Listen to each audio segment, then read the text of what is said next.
What's up, y'all? It's your girl Corby. You already know it is me, and I am back with another one. So, as you know, we have already read the Constitution of the United States, Article 1, and that was sections 1 through 10, and then we read Articles 2, which was section 1 through Article 2 is section 1 through 4. Then we read Article 3, section 1 through 3. Then we read Article 5, section 1 through 4. And then we read Article 6.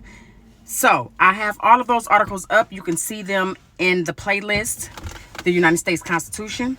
You are learning with me. I am learning with you. We are learning together. Okay? We're doing this together. So as of right now, that was 4, 5, 6, 7, 8. Right now we're on Article 7, and we're going to also read Article 8. So let's dive into this. Make sure you watch this video to the end if you really are serious about learning with me. The government, I feel like we should know the government. I wish I would have known this again back in the days, but I did not, and that's okay. Let's get to learning right now. So watch this video to the end. Let's go. Article 7. It says, all debts, contracted, and engagements entered into before the adoption of this Constitution shall be valid against the United States under the Constitution and under the Confederation. This Constitution and the laws of the United States which shall be made in pursuant thereof, and all treaties made or which shall be made under the authority of the United States shall be the supreme law of the land. And the judge in every state shall be bound thereby. Anything in the Constitution or laws of any state to the contrary, notwithstanding, the senators and representatives before mentioned and the member of the several state legislators and all executive and judicial officers, both of the United States and the several states, shall be bound by oath or affirmation to support this Constitution, but no religious test shall ever be required as a qualification to any office or public trust under the United States. Article 8. The ratification of the conventions of 9 states shall be sufficient for the establishment of this Constitution between the states and ratifying the same. Done in convention by the unanimous consent of the states present the 17th day of September in the year of our Lord 1787, and of the independence of the United States of America the 12th, in witness whereof we have hereunto subscribed our names. And then it goes into the several states, the 9 states. They consist of New Hampshire, Massachusetts, Connecticut, New York, New Jersey, Pennsylvania, Delaware, Maryland, Virginia, North Carolina, South Carolina, and Georgia. In convention Monday, September 17, 1787. This is what happened. This is what they're talking about. Resolved that the preceding Constitution be laid before the United States and Congress assembled, and that it is the opinion of this convention that it shall afterwards be submitted to the convention of delegates, chosen in each state by the people thereof, under the recommendation of his legislator, for their assent and ratification, and that each convention assenting to and ratifying the same should give notice thereof to the United States and Congress assembled. Resolved that it is the opinion of this convention that as soon as the convention of 9 states shall have ratified this Constitution, the United States and Congress assembled should fix a day on which electors should be appointed by the state which shall have ratified the same, and a day on which the electors should assemble to vote for the president, and the time and place of commencing proceedings under this Constitution.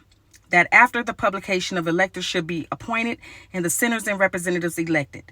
That the electors should meet on the day fixed of the election of the president and shall transmit their votes certified, signed, sealed, and directed as the Constitution requires to the Secretary of the United States and Congress assembled. That the senators and representatives should convene at any time and place assigned, that the senators should appoint a president of the Senate for the sole purpose of receiving the opening and counting the votes for the president, and that After he shall be chosen, the Congress together with the president shall without delay proceed to execute the Constitution. And this was Washington, who was the president, and Jackson the secretary. And that concludes that part of the article of the Constitution. I don't know where my mind at, you guys. Okay, so let's get into what this means. So what 7 and 8 means is, in the Constitution, they're basically making the Constitution law for them. They just established this newfound government, and that's all it is saying. I am going to have this, I suppose I've been had this in the description box below, far as the whole Constitution, but I'm going to put them in each video below. So now I got to go back and do it, and that's fine. That's fine, because I'm getting word that you guys want to read this with me, and I understand, and so I'm going to make sure I put that in the description box today below. But this is my thing. They just basically, they established the number of states required to ratify the Constitution and proceed for the ratification. That's just basically what they did. They just established their new government. That was all. Everything that I read, Articles 1 through 8, was about how they got started, and they started it. So, you learned about the Supreme Court, the judicial branch. You learned about the president, the vice president. You learned about who Congress was and all of that, the Senate and stuff like that. And what we're going to do tomorrow is, you know what, I might just drop it today. I'm not sure. I'm like at a awe right now, because I really thought that the Constitution was for the American people, but it was just establishing their new government. All along, I thought this was for us, and it's for them. We gave them power to have the power that they have over us. It said nothing about them working for us. It's stating that they're allowed to take taxes. They're allowed to do this. I wonder if that's what Jesus was turning over tables for, when he, the tax collectors and all of that. I wonder was all of this actually dealing with this. I don't know. Help me out in the comments. All I know is what we're going to do. This is what we're going to do.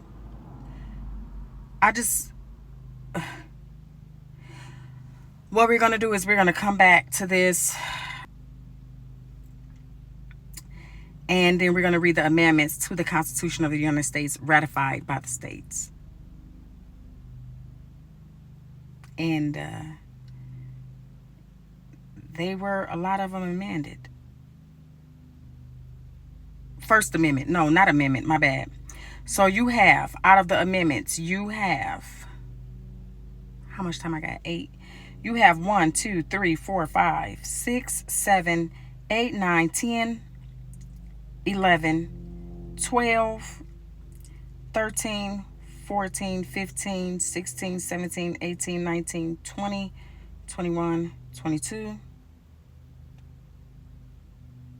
23, 24, 25, 26, 27. It looked like 27 amendments. And these amendments, it is what is called, I cannot believe this, you guys. These are the Bill of Rights. So, we're going to get into the Bill of Rights in the next video. In the meantime, thank you all for watching this video to the end. I know it was short notice. It wasn't long like the other ones, because getting towards the end, it was just a wrap. It was just a wrap. They just basically said, kiss my behind. Thank you for letting us start our government. Now, I'm going to keep reading this, and we're going to see what rights they got for us. Because as of right now, they got all the rights. They don't get in trouble. See y'all in a minute.